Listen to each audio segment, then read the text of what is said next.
And a pleasant good evening. Thanks for staying up late with us on the 580 Sports Talk YouTube channel and WIBW News on Facebook. This is a 580 Sports Talk Kansas City Chiefs instant reaction.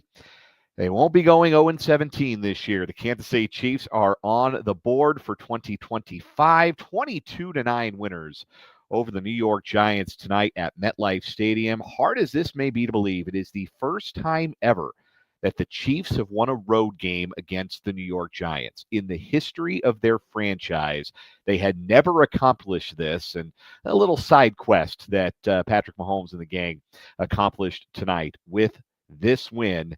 A 13-point triumph over the Giants, moved to 1-2 on the 2025 season. The gang's all here for this 580 Sports Talk instant reaction. Dan Lucero, Dzwierzynski, and Spencer Dupuis. We appreciate you rocking with us here after this Chiefs win. Remember to subscribe to the YouTube channel 580 Sports Talk and click like over at Facebook at WIBW News. Let's get a first thought. We'll just go around the table, get just kind of your first thought, your lead thought you have on this one. I'll start. The first half of tonight's game is maybe the least fun I've ever had watching a football game, and maybe the least fun I've ever had watching a sporting event. It was a vile and disgusting first 30 minutes of football both ways. In the second half, though, I think we started to see some things that looked a little bit more Chief-like from this Chiefs offense. They started to hold their own a little bit in the trenches more, giving Patrick Mahomes some time to do some things down the field. And I think by and large, there are some good things offensively that the Chiefs could take away from tonight's performance. Brendan, first reaction to this Chiefs W. My first reaction to the game overall is that every single person who works for the New York Giants should be fired. Every single one of them. Brian Daboll, Mike Kafka, Shane Bowen, their defensive coordinator, the Mara family, every single person involved in the New York Giants should be fired. That is an embarrassment of a proud franchise. And they can't start Jackson Dart yet because the optics would be bad and he needs time. I understand all of those things. If they run Russell Wilson out there in what will that be, week 4, Brian Daboll should not get on the team plane whenever that next team plane takes off. What an unbelievably embarrassing football team. Russell Wilson's had a great career. That's one of the 20 worst players in the NFL right now. Good God almighty, what a terrible quarterback in 2025. That's my first takeaway from this game as a whole. As for the Chiefs in this game specifically, Paul is in the YouTube comments right now, our guy Paul, and says that's one of the least satisfying wins I can think of, but it's a win regardless. I don't know that I would go quite that way because I do early, coming out of the break in the third quarter, we saw some positive things from this team offensively. We saw a drive that looked as good as they've looked. I mean, frankly, going back to most of last season. In fact, there was some creativity. They were spreading the ball around. So there were some positive things right there. I think the worries for me with this team are all still present. This is the worst running back room in the NFL. What is Isaiah Pacheco doing? And Kareem Hunt has nothing left in those legs. I know he scored late. He's going to get those touchdowns. He doesn't have anything there. I actually thought the offensive line played pretty well if you want some positives. I know Mitchell Schwartz, former Chiefs all-pro right tackle, obviously, he was on Twitter live tweeting throughout the game, and he posted he actually thought that Kingsley played pretty well, especially early in the game. So the offensive line, I thought, overall played pretty well. The defense was really good. Trent McDuffie deleted Malik Neighbors in this game. There were positive things here. I don't know that I necessarily have changed my opinion on the Chiefs, who I still think are a Super Bowl contender. I have not wavered in that any bit. But I also don't think this game did anything to be like, oh, yeah, the problems this team has, they're fixed. They're all good. No, I still have some worries about it. But, hey, I'd rather they win than they not. And sometimes you just need to see one go in. It's like a shooter in basketball. Sometimes you're going to go 0 for 8 to start a game, but you got to keep putting up shots. And once you see one go in, you believe that more are going to go in. And hopefully this is that kind of moment for Kansas City because, boy, if they didn't get this win, we might have seen fisticuffs between Travis Kelce and Andy Reid next week. They keep bumping into each other. They keep having these performative chats on the sideline. We might have seen a punch next week. So I'm glad we're at least going to avoid that. Before we get to you, Spencer, can I just point out that I'm so damn sick of watching Travis Kelce bitch on the sideline because he's part of the problem. Or let me put it in a way that your fiance might, Travis. It's you. Hi, you're a problem. It's you. And not because necessarily you're doing your assignment wrong. It's that you can't do the things you used to do, and you're Yep. still being asked to do a lot of the things Yep. that you used to be able to do. And therein lies some of the problems that we saw, especially in the first half. We saw a little bit more of in the second half. Travis Kelce not on the field. And the Chiefs offense looked pretty good in the second half with Kelce getting a little bit more rest, let's say. Just pointing that out. Anyway, I'm sorry to take your turn again. Spencer Dupuis, preliminary reaction to this Chiefs win. I want to know who's in the locker room at halftime yelling and screaming, because that looked like two different games. It looked like in the first half we were watching a totally different game than in the second half. And I want to know who was the one speaking at halftime, because the offense, as Brennan mentioned, came out, had a great drive, showed things that they haven't really showed all season. You got Brashard Smith involved and they were positive plays. And it just seemed like literally a tale of two halves, where in the first half, everything looked stale. And in the second half, we've made some adjustments. Who lit a fire under our butts? Because something totally changed. I will say this for the Chiefs offense tonight, as much as we have complained, and rightly, and we have not been the only voices to say that the Chiefs offense has just felt kind of stale and stuck in the mud through the first 2 weeks. I saw some things tonight that brought it back to life a little bit more straight ahead running. That was effective for Isaiah Pacheco and Kareem Hunt. Are those guys good? No, I think that your complaints about the running back room still stand.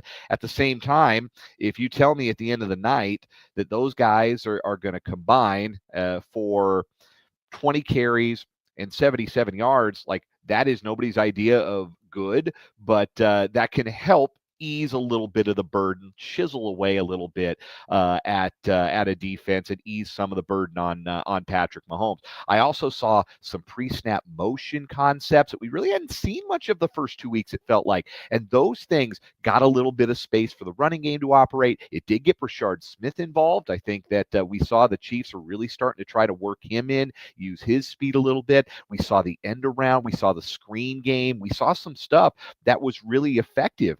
And then I thought that in the second half, we started to see the deep ball come back, and Tyquan Thornton, the biggest reason for that. Man, if there's a bigger surprise this start to this season than Tyquan Thornton, he looks like the change of scenery has done him wonders. And he had a touchdown catch with brilliant throw by Mahomes on the touchdown pass through traffic where only Thornton could get it. And then he had that brilliant catch after he mishandled one, didn't survive the ground on one that would have been a touchdown. He makes an even tougher catch the very next play to set up Kareem Hunt's 1-yard touchdown that all but ended the game. So I feel like, obviously, I don't feel like the offense is fixed. I still think that we're going to have to see what it looks like in its full form with Xavier Worthy and Rashee Rice before we really pass judgment. But I saw some concepts return tonight that I thought were really important for the Chiefs and give it a chance to be successful even as they wait to get their guys back. Okay, so to that point, Dan, because that's what I wanted to follow up on and kind of dive into this, and I'm sure this will come up at some point during Sports Talk this week. I think something the Chiefs need to do, in this personal opinion, is also something that the Bills have found a lot of success doing, and it's kind of the calling card of Bills offensive coordinator Joe Brady and what he's done to really get that team from pretty good but kind of sputtering a little bit with Ken Dorsey as their play caller to what they are right now.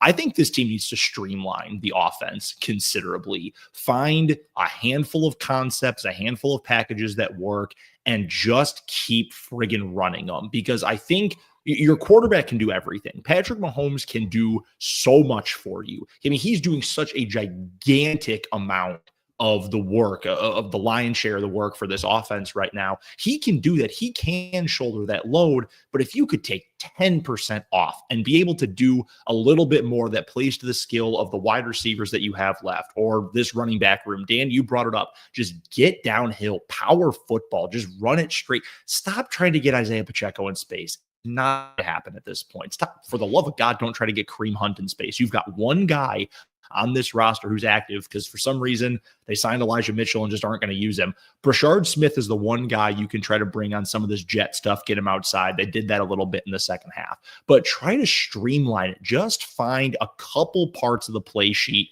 that work consistently and just keep running them and prove that you can do positively and consistently. The biggest concern for me with this offense, and a big reason why, is because Rashee Rice is out hurt. Obviously, you need him back. Xavier Worthy is out hurt. Hopefully, he can come back at some point. Not as much Jalen Royals because he's just a rookie, but those two specifically, there's just not a lot that feels sustainable for this offense right now. Like, Juju Schuster turned back the clock to 2019 in the first half. Like, whoa, he's leaping up and high pointing balls. Where did this come from with those roast beef knees he has? Like, the running game being whatever the heck it is, it just doesn't really feel sustainable.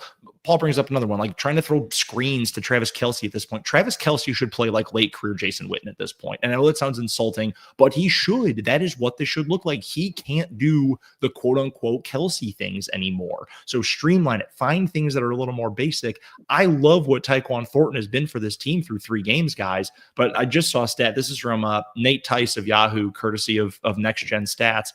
Patrick Mahomes' average depth of target when targeting Tyquan Thornton this season so far, 25.2 yards. The average throw through the air from Mahomes to Thornton is over 25 yards. That is not sustainable offense if he's going to be your best weapon. You've got to find a way to get things that are a little more consistent, a little more easy for your quarterback. And that's the next thing I think this team needs. Just find a handful of concepts and just run them into the ground until teams can prove they can stop them. Because here's the thing about having the best quarterback in the league. More often than not, other teams are not going to be able to stop it. Yeah, I think that, Mahomes in rhythm is still the most dangerous thing in football. And finding ways to get him into rhythm were crucial in having the success the Chiefs did have on offense, putting together those 2 scoring drives in the second half. I want to talk about the negatives first, then we'll end on a positive note. We'll do the old compliment sandwich, right? We'll get into the negatives.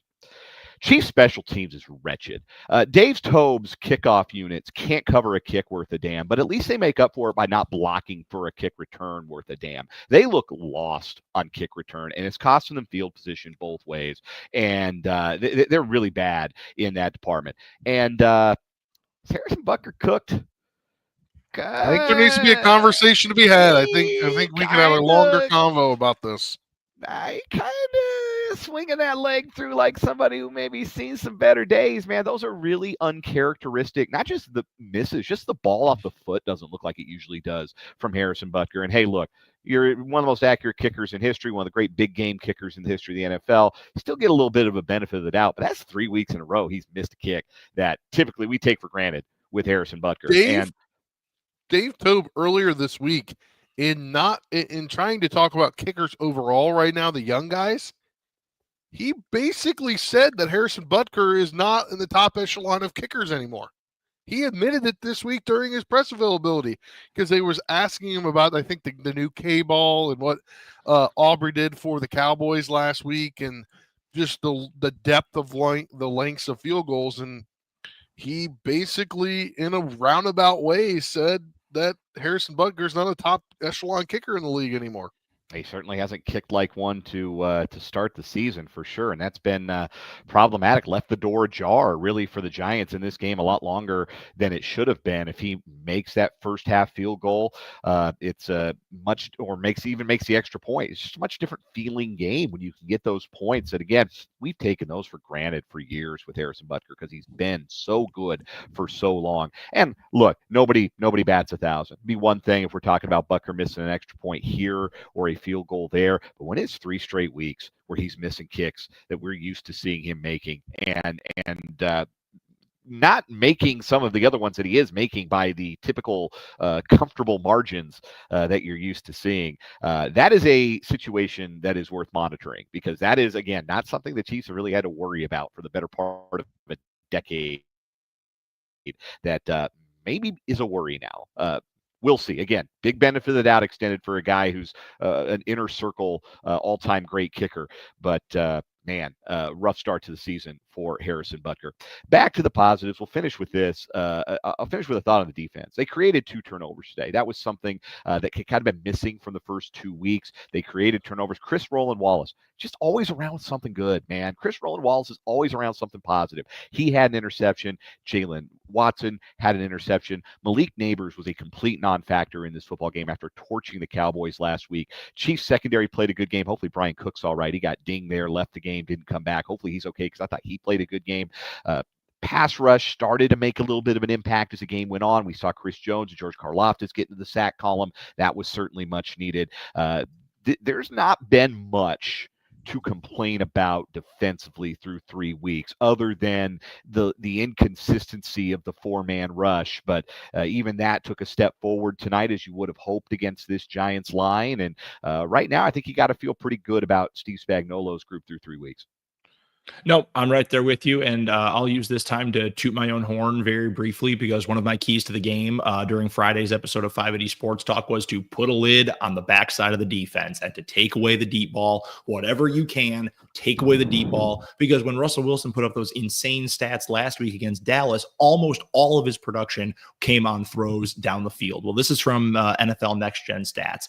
The Chiefs featured split safeties on 78.9% of dropbacks against the Giants, the highest rate by any team so far through 3 weeks. They generated over 41% pressure rates against Russell Wilson, who was 0 for 5 with an interception against deep split safety coverage. They put a lid on it. They knew the scouting report, and Russell Wilson could not do a damn thing about it.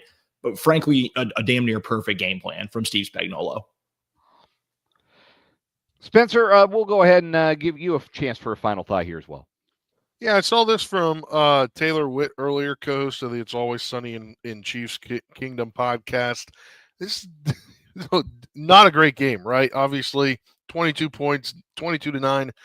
This game is the 8th time since the start of 2023 the Chiefs have won by 13-plus points. That is just a crazy stat to me. Like, how are you one of the most dominant teams? But we talked about this all last year. They were winning those one-possession games. And it took tonight where you basically had to stop a team on 4th down for the most of the game because they didn't have a field goal kicker to win by 13+. So I'll close with this. It is damning with faint praise to say that this was the Chiefs' best performance of the season, because it was probably all around. I mean, if you're grading generously, you might be inclined to give a B or a B- here. But look, they only scored 22 points, and they were playing against a team, obviously. I mean, you guys know I'm going to be the last guy in the world to do Russell Wilson slander, but that man threw the ball off the crossbar on 4th down and goal. He also threw it down the tunnel. Yes, that was at least that was on 1st down. It was also intentional grounding. Yeah, man, go home, be a family man, dude. You got kids and a wife that love you. Go be with them, man. Please don't let these people slander you. You've been a great player, had a great career, man. Just go home, let it go, dog. It's over. Anyway, sorry. So yeah, like this is not anything we're doing backflips over. The standard is much higher for the Kansas City Chiefs as the 3-time AFC champions, as 3-time Super Bowl champions in this era. The standard is much higher than what we saw today. But I think we can say that the defense has solidified itself and is playing well. I think we can say tonight, and maybe this is me being a little bit more generous, that the offense showed the ability to get back to some concepts that are going to help it maybe get unstuck or maybe be a little bit less predictable. There's still problems with this team, problems on special teams we talked about. Goober Train points out in the YouTube comments, Jawan Taylor, he stinks. Man, he was just getting run ragged for most of the night. It is time to go to Jalen Moore. Go to the Oak for Jalen Moore and see what you got. There are a lot of guys right now who are making a lot of money and who are not performing up to their contract. Chris Jones, 1 sack in 3 weeks, is one of those guys. Jawan Taylor is absolutely one of those guys. Nick Bolton was not very good tonight. He's another one of those guys. A lot of money on the field, not playing well. And those are the long-term problems that have to get fixed for this team to reach its championship standard. But I think for the night, and you made the illusion, Brendan, seeing one go in is enough. avoiding 0-3 is enough. And now you got a chance. Baltimore coming to your house next week. You got a chance to rewrite the script on your early season because you can go beat the Ravens. All of a sudden, you're 2-2 and the Bullies are back on the block in the AFC.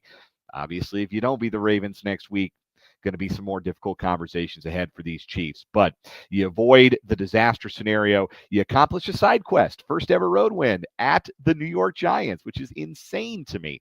And you get that first win for 2025, 22-9 over the New York Giants. That's going to wrap our Chiefs Instant Reaction, our 580 Sports Talk YouTube, and our WIBW News Facebook page. We'll be back tomorrow from 3 until 6 on 580 Sports Talk. We'll have more reaction to this one, as well as the rest of the weekend that was in sports. The Royals officially eliminated from postseason contention.